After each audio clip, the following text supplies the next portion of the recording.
साथियों, आप सभी का इस प्लेटफॉर्म पर स्वागत है। यहाँ पर हम लोग विजन आईएएस कोचिंग संस्था के द्वारा जो न्यूज टुडे शीर्षक से डेली करंट अफेयर प्रोवाइड किया जाता है उसको यहाँ पर हम लोग देख रहे हैं। तो चलिए प्रारंभ करते हैं। सबसे पहले बात करते हैं सेबी अर्थात भारतीय प्रतिभूति और विनिमय बोर्ड ने क्रेडिट रेटिंग एजेंसियों CRA द्वारा उपयोग किए जाने वाले रेटिंग स्केल के मानकीकरण पर दिशा निर्देश जारी किए हैं।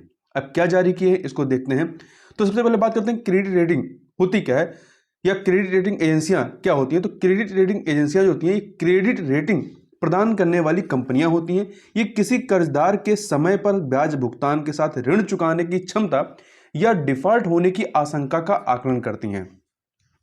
भारतीय प्रतिभूति और विनिमय बोर्ड अर्थात सेबी क्रेडिट रेटिंग एजेंसियां विनियमन 1999 के तहत सेबी को भारत में संचालित CRA क्रेडिट रेटिंग एजेंसियों को विनियमित करने का अधिकार प्राप्त है। तो किस अधिनियम के माध्यम से? तो अधिनियम का नाम याद रखिएगा। अब जो दिशा निर्देश दिए गए हैं वो दिशा निर्देश क्या है? तो पहला है कि रेटिंग जारी करने वालों या कॉर्पोरेट क्रेडिट रेटिंग के लिए मानकीकृत प्रतीक और उनकी परिभाषाएं तैयार की गई हैं। रेटिंग प्रतीकों में AAA, AA, single A, BBB, BB, B, single B, C और D में क्रेडिट रेटिंग एजेंसियों का पहला नाम जो है वो प्रीफिक्स में उपसर्ग के रूप में शामिल होना चाहिए। दूसरा, क्रेडिट रेटिंग एजेंसियां AA से लेकर के C तक की श्रेणियों के भीतर तुलनात्मक स्थिति को दर्शाने के लिए संशोधक प्लस या माइनस का उपयोग कर सकती हैं। और इसके अतिरिक्त रेटिंग वॉच और रेटिंग आउटलुक के लिए मानक डिस्क्रिप्टर्स अर्थात विवरणक होने चाहिए, उसकी व्याख्या होनी चाहिए। देखिए, अब रेटिंग वॉच और रेटिंग आउटलुक क्या है इनको समझते हैं। तो रेटिंग वॉच क्या है? यह अल्पावधि में रेटिंग के बढ़ने घटने की अपेक्षित दिशा क्या होगी, मतलब घटेगी या बढ़ेगी, उस पर CRA क्रेडिट रेटिंग एजेंसी के दृष्टिकोण को प्रकट करता है। वहीं रेटिंग आउटलुक क्या है? यह अल्पावधि से मध्यम अवधि, रेटिंग वॉच जो था अल्पावधि में था, यह अल्पावधि से मध्यम अवधि में रेटिंग के बढ़ने या घटने की अपेक्षित दिशा क्या होगी उस पर क्रेडिट रेटिंग एजेंसी के दृष्टिकोण को प्रकट करता है। अब इन दोनों के बारे में यहां पर देख लेते हैं, मानक डिस्क्रिप्टर्स और उनके अर्थ क्या हैं। देखिए, रेटिंग वॉच में 3 चीजें हैं। सकारात्मक इसका निहितार्थ इंप्लीकेशन क्या है के साथ रेटिंग वॉच क्या है? तो देखिए, यह इंगित करता है कि एक बार क्रेडिट अनिश्चितता का समाधान हो जाने के बाद क्रेडिट रेटिंग के अपग्रेड होने की अधिक संभावना है। वहीं इसका दूसरा जो है विकासात्मक निहितार्थ के साथ रेटिंग वॉच, यह इंगित करता है कि एक बार क्रेडिट अनिश्चितता का समाधान हो जाने के बाद क्रेडिट रेटिंग को या तो अपग्रेड किया जा सकता है या डाउनग्रेड किया जा सकता है या उसकी फिर से पुष्टि की जा सकती है। तीसरा है नकारात्मक निहितार्थ के साथ रेटिंग वॉच, यह संकेत करता है कि एक बार क्रेडिट अनिश्चितता का समाधान हो जाने के बाद क्रेडिट रेटिंग के डाउनग्रेड होने की अधिक संभावना है। ठीक है, पहले में अपग्रेड होगा, दूसरे में अपग्रेड या डाउनग्रेड दोनों हो सकता है, और यहां नकारात्मक में क्या है कि वो डाउनग्रेड होगा। अब रेटिंग आउटलुक के बारे में बात करें तो इसमें 3 आएंगे, स्थिर, सकारात्मक और नकारात्मक। स्थिर यह निकट से मध्यम अवधि में रेटिंग परिवर्तन की कम संभावना को प्रकट करता है। वहीं सकारात्मक में यह निकट से मध्यम अवधि में ऊपर की ओर रेटिंग पुनरीक्षण रिवीजन की उच्च संभावना को इंगित करता है। वहीं नकारात्मक यह निकट से मध्यम अवधि में नीचे की ओर रेटिंग पुनरीक्षण की उच्च संभावना को इंगित करता है। आगे बात करते हैं, UN हैबिटेट ने 31 अक्टूबर को विश्व शहर दिवस 2022 मनाया है। तो देखिए, विश्व शहर दिवस प्रत्येक वर्ष 31 अक्टूबर को मनाया जाता है। इस दिवस का उद्देश्य जो है वैश्विक शहरीकरण को बढ़ावा देने और उससे संबंधित चुनौतियों का समाधान करने के लिए अंतर्राष्ट्रीय सहयोग की आवश्यकता को रेखांकित करना है। यदि इसकी थीम की बात करें, इसकी थीम क्या रही इस बार की 2022 की? तो act local to go global, act local to go global है। तो ध्यान रखिएगा, 31 अक्टूबर को विश्व शहर दिवस 2022 मनाया गया और इसकी थीम क्या रही है? Act local to go global. अब इसके बारे में अन्य चीजों की यहां बात करते हैं। तो देखिए, यह जो है योजनाबद्ध तरीके से शहरीकरण होता है।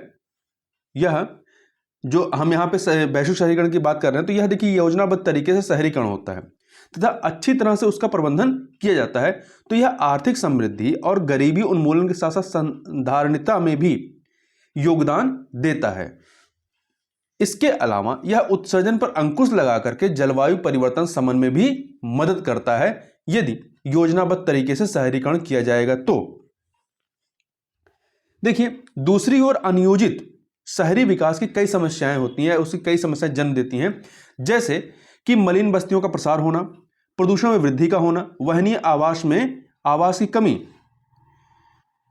चौथा है स्वच्छता और अपशिष्ट प्रबंधन की अनुपलब्धता का होना और प्राकृतिक खतरों के प्रति जोखिम का बढ़ना इत्यादि। जब योजनाबद्ध तरीके से नहीं होगी तो ये सब खतरे या ये सब समस्याएं उत्पन्न होती हैं। इस वर्ष के विश्व शहर दिवस की थीम हमने पहले ही बात कर ली थी कि act local to go global थी। इस थीम को हमें याद रखना है। यह थीम जो है सतत विकास लक्ष्यों को प्राप्त करने में शहरी क्षेत्रों की भूमिका को स्वीकार करती है। इसका तात्पर्य है कि भले ही एसडीजी वैश्विक लक्ष्य परंतु इनका कार्यान्वयन स्थानीय स्तर पर विशेष रूप से शहरों में होना है। देखिए, अगले कुछ दशकों में लगभग 90% शहरीकरण केवल शहरों में ही होगा। एसडीजी के लक्ष्य 11 जो इसका टारगेट नंबर 11 है के अनुसार संधारणीय शहरीकरण वैश्विक विकास की प्रमुख प्राथमिकताओं में से एक है। तो ध्यान रखिएगा, इसका टारगेट नंबर 11 जो है वो वैश्विक शहरी या संधारणीय शहरीकरण से जुड़ा हुआ है। यहां पे जो कहा गया है कि 90% शहरीकरण केवल शहरों में होगा, तो इसका मतलब जो 10% है वो जो टाउन टाइप के हैं वो शहरों में कन्वर्ट होंगे, ठीक है, और जो शहर पहले से हैं उनका और जो शहरीकरण होगा वो ऐसे 90% होंगे। आगे बात करते हैं। साथ ही विश्व बैंक की जलवायु परिवर्तन कार्य योजना इस तथ्य को स्वीकारती है कि निम्न कार्बन वाली सतत अर्थव्यवस्था की ओर संक्रमण में शहर महत्वपूर्ण भूमिका निभाएंगे। इस कार्य योजना का लक्ष्य औसतन 35% वित्त पोषण को जलवायु के लिए आवंटित करना है। जो शहरीकरण पे हम जो का वित्त पोषण करेंगे उसका 35% हमारा जलवायु के लिए आवंटित होना चाहिए। इस संदर्भ में city climate finance gap fund एक महत्वपूर्ण साधन है। तो इसका नाम याद रखिएगा, city climate finance gap fund. तो ये है क्या city climate finance gap fund? देखिए, इसे वर्ष 2020 में लॉन्च किया गया था। कब किया गया? 2020 में। इसका कार्यान्वयन कौन करता है या इसको लॉन्च किसने किया? विश्व बैंक और यूरोपीय निवेश बैंक करते हैं। यह निम्न कार्बन और जलवायु अनुकूल परियोजनाओं एवं शहरीकरण योजनाओं के लिए प्रारंभिक चरण की तकनीकी सहायता के इच्छुक शहरों की मदद करता है। संयुक्त राष्ट्र मानव अधिवासन कार्यक्रम यूएन हैबिटेट के बारे में बात करें तो यह मानव अधिवासों के लिए संयुक्त राष्ट्र एजेंसी है। संयुक्त राष्ट्र महासभा ने वर्ष 1978 में इसे सभी को पर्याप्त आश्रय प्रदान करने के लिए सामाजिक और पर्यावरणीय रूप से संधारणीय कस्बों एवं शहरों को बढ़ावा देने का कार्य सौंपा था। तो ध्यान रखिएगा, संयुक्त राष्ट्र मानव अधिवासन कार्यक्रम यूएन हैबिटेट जो है इसकी स्थापना कब होती है? 1978 में, 1978 में। अब आगे बढ़ते हैं, बात करते हैं उच्चतम न्यायालय विचाराधीन कैदियों को मताधिकार से वंचित करने वाले कानून की जांच करेगा। देखिए, उच्चतम न्यायालय का यह निर्णय लोक प्रतिनिधित्व अधिनियम 1951 की धारा 62(5) को 62(5) को चुनौती देने वाली एक याचिका पर आया है। यह धारा कैदियों को उनके मताधिकार से वंचित करती है। हालांकि यह प्रतिबंध निवारक निरोध में रखे गए किसी व्यक्ति पर लागू नहीं होता है। ठीक है, तो यहां दो चीजें हैं, जो विचाराधीन कैदी हैं उनके ऊपर तो ये लागू है, परंतु जो निवारक निरोध में रखे गए हैं उन पर ये जो प्रतिबंध लागू नहीं है। राष्ट्रीय अपराध रिकॉर्ड ब्यूरो एनसीआरबी की नवीनतम रिपोर्ट के अनुसार देश भर की अलग अलग जेलों में लगभग 5.5 लाख कैदी हैं। अब यहां बात करते हैं कि कैदियों को मताधिकार देने के पक्ष में क्या तर्क है और उसके नहीं देने के पक्ष में क्या तर्क है।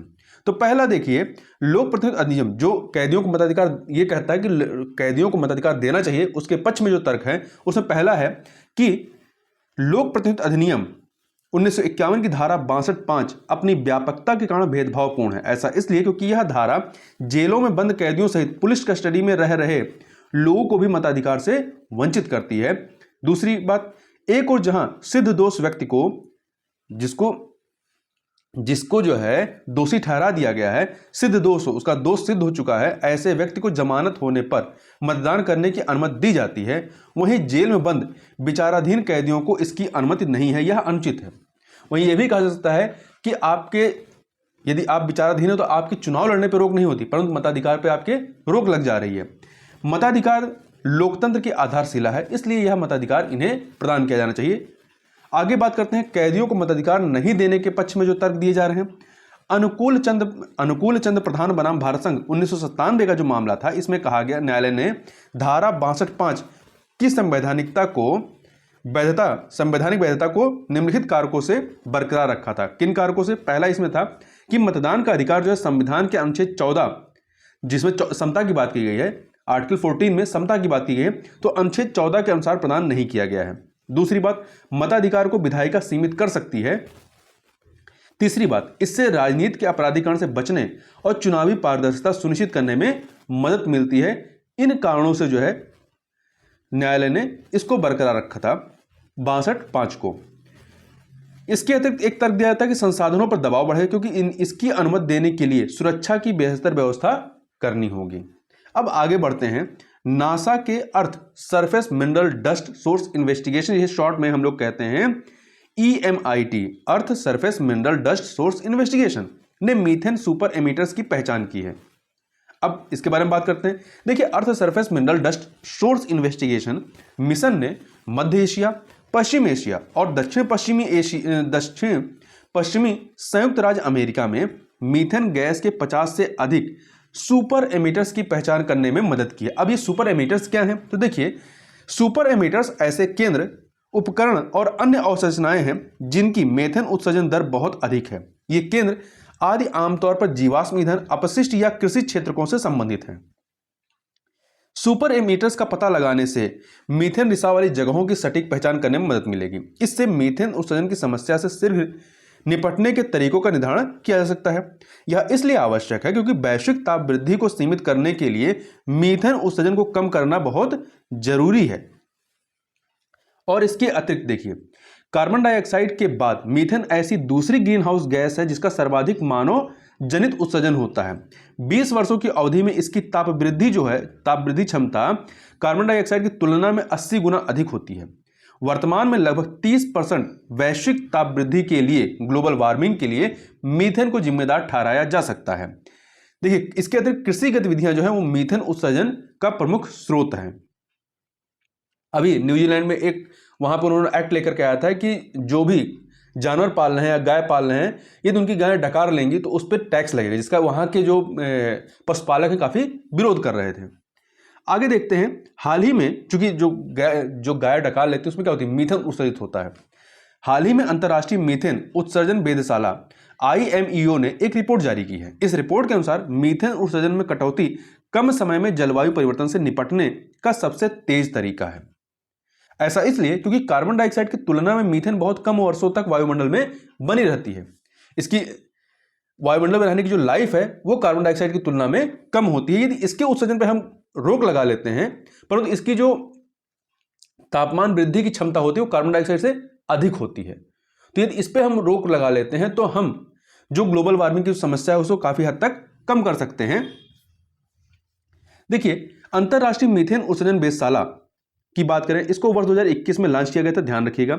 यह यूरोपीय आयोग के समर्थन से संयुक्त राष्ट्र पर्यावरण कार्यक्रम UNEP, United Nation Environment Programme की एक पहल है। इसका उद्देश्य मीथेन उत्सर्जन में कमी को उत्प्रेरित करना और इसकी शुरुआत जीवाश्म ईंधन क्षेत्र से की जानी है। तो ध्यान रखिएगा, अंतरराष्ट्रीय मीथेन उत्सर्जन वेधशाला जिसको 2021 में लॉन्च किया गया था, किसकी पहल है, इनिशिएटिव है ये? तो ये जो है यूरोपीय आयोग के समर्थन से संयुक्त राष्ट्र पर्यावरण कार्यक्रम का एक इनिशिएटिव है। यह वैश्विक मीथेन संकल्प के कार्यान्वयन में मुख्य भागीदार है। अब बात करते हैं earth surface mineral dust source investigation EMIT mission के बारे में। तो यह जो EMIT है, यह पृथ्वी का अध्ययन करने के लिए अंतरिक्ष से चित्र लेने वाले स्पेक्ट्रोमीटर का एक नया वर्ग है। इसे अंतरराष्ट्रीय अंतरिक्ष स्टेशन ISS पर स्थापित किया गया था। इसका मुख्य कार्य धूल उत्पन्न करने वाले रेगिस्तानों में प्रमुख खनिजों की मौजूदगी का मानचित्र तैयार करना है। इसके अलावा यह जलवायु पर वायुजनित धूल के प्रभावों की समझ को भी बढ़ाएगा। केंद्र सरकार पूर्वोत्तर क्षेत्र के खनिज अन्वेषण और विकास को सर्वोच्च प्राथमिकता दे रही है। देखिए, पूर्वोत्तर क्षेत्र की आर्थिक समृद्धि और विकास के लिए सरकार ने इस क्षेत्र में खनिजों के अन्वेषण की गति बढ़ाने पर अपना ध्यान केंद्रित किया है। भारतीय भूवैज्ञानिक सर्वेक्षण ने पिछले 5 वर्षों में विविध खनिज जिन्सों मिनरल कम्युनिटीज पर पूर्वोत्तर क्षेत्र में 100 से अधिक परियोजनाएं शुरू की हैं। खनिज जीन्स क्या होते हैं, मिनरल कम्युनिटीज क्या होते हैं? तो ये गैर नवीकरणीय संसाधन है। इन्हें ऊर्जा, धातु और गैर धातु के रूप में वर्गीकृत किया गया है। राष्ट्रीय खनिज अन्वेषण न्यास से वित्त पोषण सहायता के माध्यम से नागालैंड में चूना पत्थर और लौह अयस्क की 2 खनिज अन्वेषण परियोजनाओं को पूरा किया गया है।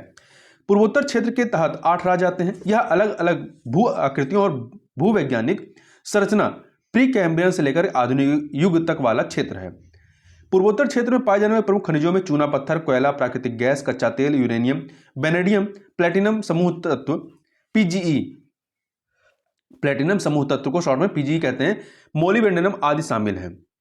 खनिज संसाधनों की खोज के जो संभावित लाभ है वो क्या है? राजस्व में वृद्धि होगी, रोजगार सृजन होगा, उद्योगों के प्रसार के माध्यम से आर्थिक समृद्धि में बढ़ोतरी इत्यादि होगी। चुनौतियां भी हैं इससे संबंधित, क्या है? पर्यावरण को संभावित नुकसान होगा, भूस्खलन का खतरा होगा क्योंकि खनन प्रारंभ हो जाएगा, और अन्य खतरे हैं, सुरक्षा, कनेक्टिविटी से जुड़े मुद्दे भी शामिल हैं। आगे चलते हैं, आगे संक्षिप्त सुर्खियां जो है उनको देखते हैं।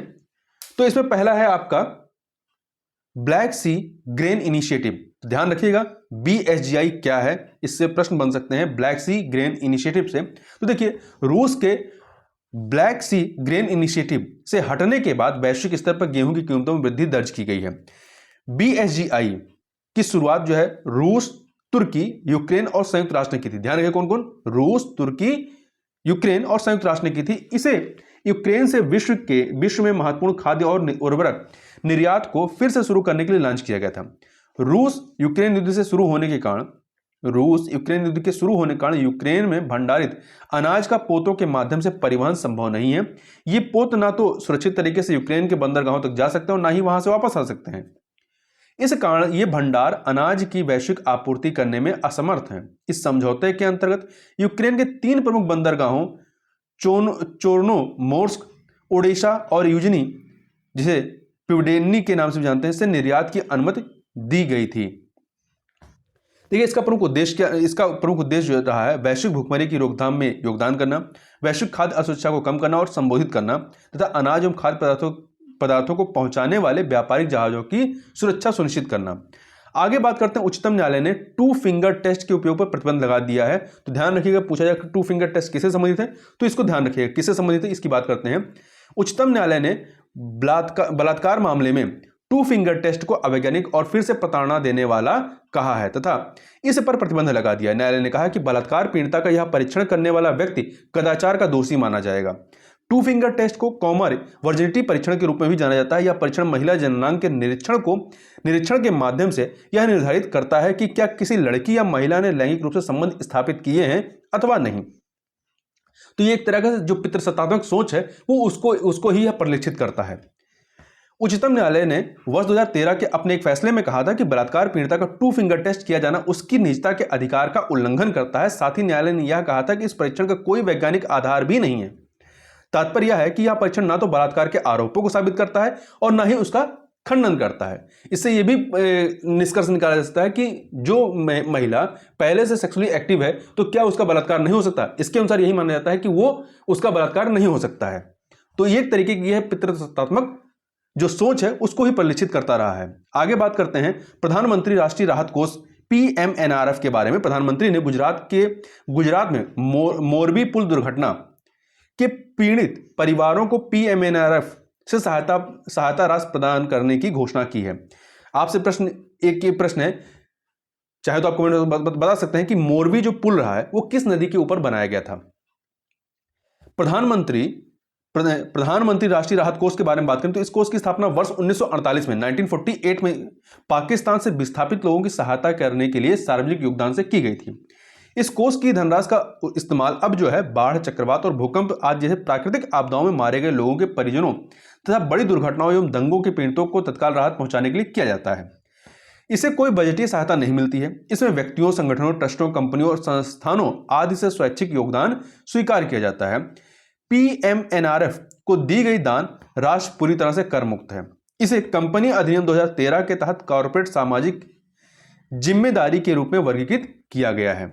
आगे बात करते हैं राष्ट्रीय संकेतक ढांचा नेशनल इंडिकेटर फ्रेमवर्क NIF के बारे में। तो सांख्यिकी और कार्यक्रम कार्यान्वयन मंत्रालय ने राष्ट्रीय स्तर पर सतत विकास लक्ष्यों की निगरानी को सुविधाजनक बनाने के लिए NIF को इसके आधार के रूप में विकसित किया है, राष्ट्रीय संकेतक ढांचा को विकसित किया है। इसमें चिन्हित डेटा स्रोतों और दौरों के साथ 306 संकेतक शामिल हैं। यह नीति निर्माताओं और कार्यान्वयन एजेंसियों को उचित दिशा निर्देश प्रदान करता है। यह ढांचा ग्लोबल इंडिकेटर्स फ्रेमवर्क GIF के अनुसार है, और जो ग्लोबल इंडिकेटर फ्रेमवर्क रहा है इसको वर्ष 2017 में संयुक्त राष्ट्र महासभा ने अपनाया था। आगे बात करते हैं रानीपुर टाइगर रिजर्व के बारे में। तो यह उत्तर प्रदेश का रानीपुर टाइगर रिजर्व भारत का 53वां टाइगर रिजर्व बन गया है। यह चित्रकूट जिले में स्थित है और यह उत्तर प्रदेश का चौथा टाइगर रिजर्व है, दुधवा, पीलीभीत और अमनगढ़ के बाद। यह उत्तर प्रदेश के बुंदेलखंड जिले में स्थित है, बुंदेलखंड क्षेत्र में स्थित है, ठीक है, जिले में नहीं, बुंदेलखंड क्षेत्र में स्थित है। यह मध्य प्रदेश के पन्ना टाइगर रिजर्व से केवल 150 किलोमीटर की दूरी पर स्थित है। इस रिजर्व को बाघों की आवाजाही के लिए एक महत्वपूर्ण गलियारा माना जा रहा है। आगे बात करते हैं ब्रीथ लाइफ कैंपेन के बारे में यदि बात करें तो देखिए, यह एक वैश्विक अभियान है। यह क्या है? एक वैश्विक अभियान है। यह शहरों और लोगों को हमारे स्वास्थ्य एवं जलवायु की रक्षा के लिए वर्ष 2030 तक वायु प्रदूषण को सुरक्षित स्तर पर लाने के लिए कार्रवाई करने हेतु प्रेरित करता है। इसकी स्थापना कैसे हुई? इसका नेतृत्व विश्व स्वास्थ्य संगठन WHO, संयुक्त राष्ट्र पर्यावरण कार्यक्रम UNEP और Climate and Clean Air Coalition कर रहे हैं। भारत के कई शहर जैसे कि बेंगलुरु, भुवनेश्वर, देहरादून आदि इसके सदस्य हैं।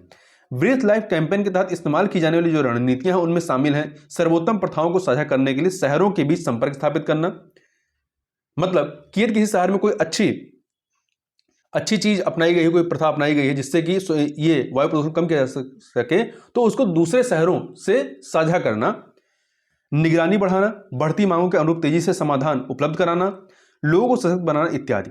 आगे चलते हैं, आगे है गंगा नदी डॉल्फिन के बारे में। तो देखिए, गंगा नदी में डॉल्फिन जो है वापस आने लगी है। इसका कारण नमामि गंगे कार्यक्रम की वजह से गंगा नदी के जल की गुणवत्ता में आया हुआ सुधार है। गंगा नदी की डॉल्फिन के बारे में बात करें तो देखिए, यह भारत का राष्ट्रीय जलीय जीव है और इसका जो हैबिटेट है कहां पाए जाते हैं? तो भारत, बांग्लादेश और नेपाल में पाई जाती हैं।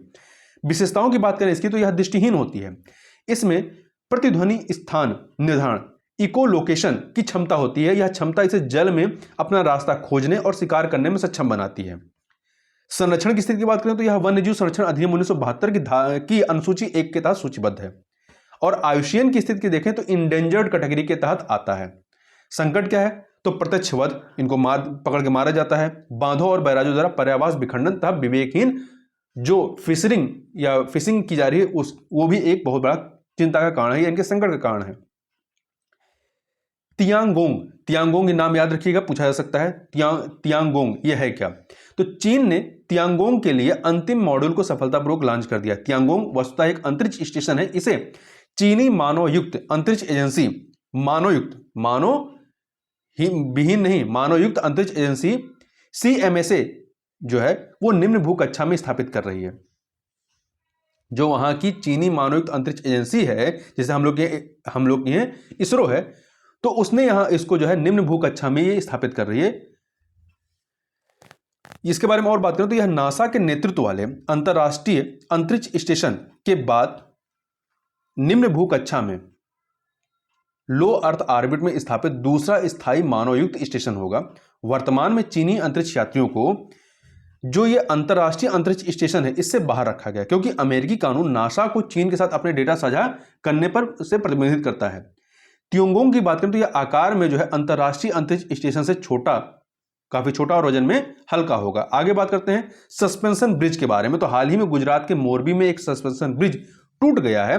सस्पेंशन ब्रिज के बारे में बात करें तो यह एक ऐसा पुल होता है जिसमें डेक को लंबवत स्पेंडर्स लटकाने वाले पर सस्पेंशन केबल्स के नीचे लटका दिया जाता है। ये जो है देखिए, मुख्य केबल जो होता है, इसमें जो मुख्य केबल है ये टावरों के बीच लटकी होती है और एंकरेज या पुल से जुड़ी होती है। ये आपका पुल है, इससे जुड़ी होती है। ऐसे पुलों का डिजाइन यह सुनिश्चित करता है कि लटकती हुई केबल्स पर पड़ने वाला भार इनके दो सिरों, ये जो दो सिरे हैं, इन दो सिरों पर स्थित टावरों में स्थानांतरित हो जाए। इसके बाद ये टावर इस भार को आगे लंबवत संपीड़न कंप्रेशन के माध्यम से एंकरेज केबल्स द्वारा भूमि में स्थानांतरित कर देते हैं। ये कई प्रकार के होते हैं, आर्क के प्रकार के, beam, cantilever, truss and diamond arch के रूप में। आगे बढ़ते हैं all India trade union Congress के बारे में बात करें तो all India trade union Congress ने 31 अक्टूबर को अपना स्थापना दिवस मनाया। कब? 31 अक्टूबर को। इसकी स्थापना वर्ष 1920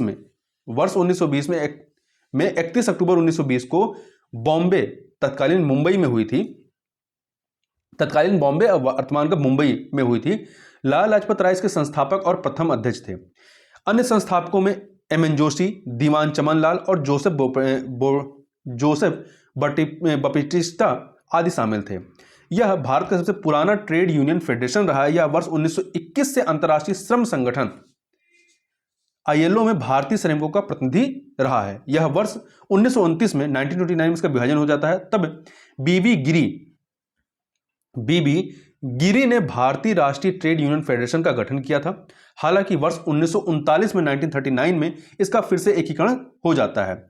यह वर्ष 1945 में स्थापित world federation of trade unions के संस्थापक सदस्यों में से भी एक है। अब चर्चित स्थलों में से एक तंजानिया की बात करते हैं, जिसकी राजधानी क्या है? डोडोमा है। क्या है? डोडोमा इसकी राजधानी है। तो चर्चा में इसलिए आया क्योंकि भारतीय नौसेना ने मोजाम्बिक और तंजानिया के साथ इधर आपका ये तंजानिया है, एक सेकेंड, ये यहां पे तंजानिया है और नीचे आप देखेंगे तो इसी से सटा हुआ मोजाम्बिक है। तो मोजाम्बिक और तंजानिया के साथ प्रथम त्रिपक्षीय सैन्य अभ्यास में भाग लिया। इस अभ्यास का नाम IMT त्रिलाट रखा गया। क्या है? IMT त्रिलाट। तो इसमें 3 देश कौन से हैं? भारत, मोजाम्बिक और तंजानिया। ये याद रखिएगा। तंजानिया की बात करें तो तंजानिया पूर्वी अफ्रीका के ग्रेट लेक्स क्षेत्र में स्थित है। इसकी पूर्वी सीमा पर हिंद महासागर के मुख्य द्वीप यहां पर आप देखेंगे मैप, बड़े मैप में जब इसको आप देखेंगे तो आपको यहां पर जो हिंद महासागर के मुख्य द्वीप है जंजीबार, यहां पे आप देखेंगे, यहां पे जंजीबार है और इसी के ऊपर पेम्बा है और इसके नीचे जो है माफिया स्थित है। यह 8 देशों से अपनी सीमा साझा करता है। कौन कौन से? तो 8 देशों में जो है, इसको बड़े मैप पे आप एक बार जरूर देखिएगा। तो इधर आपका केन्या है, मोजाम्बिक है, जाम्बिया है, बरूंडी है, रवांडा है, युगांडा है, डेमोक्रेटिक रिपब्लिक ऑफ कांगो है और मलावी के साथ अपनी अंतर्राष्ट्रीय सीमा साझा करता है। और विक्टोरिया झील जो कि ताजे पानी की दुनिया की दूसरी सबसे बड़ी झील है, टंगनाइका झील दुनिया की दूसरी सबसे गहरी झील है और न्यासा झील भी इसकी सीमा बनाती है। तो ये सारी चीजें आप मैप पे देख लेंगे तो ज्यादा क्लियर हो जाएगा। और यहां ध्यान दीजिएगा कि जो विक्टोरिया झील है ये विश्व की ऐसी झील है जिससे होकर के आपकी विषुवत रेखा गुजरती है। भौगोलिक विशेषताओं की बात करें तो सबसे ऊंची चोटी यहाँ की माउंट किलिमंजारो है, जो अफ्रीका की सबसे ऊंची चोटी है और एक निष्क्रिय ज्वालामुखी है। सबसे लंबी नदी रुफिजी नदी जहां की सबसे लंबी नदी है। तो इस प्रकार से इस वीडियो में बस इतना ही। मिलते हैं नेक्स्ट वीडियो में, तब तक के लिए बहुत बहुत धन्यवाद।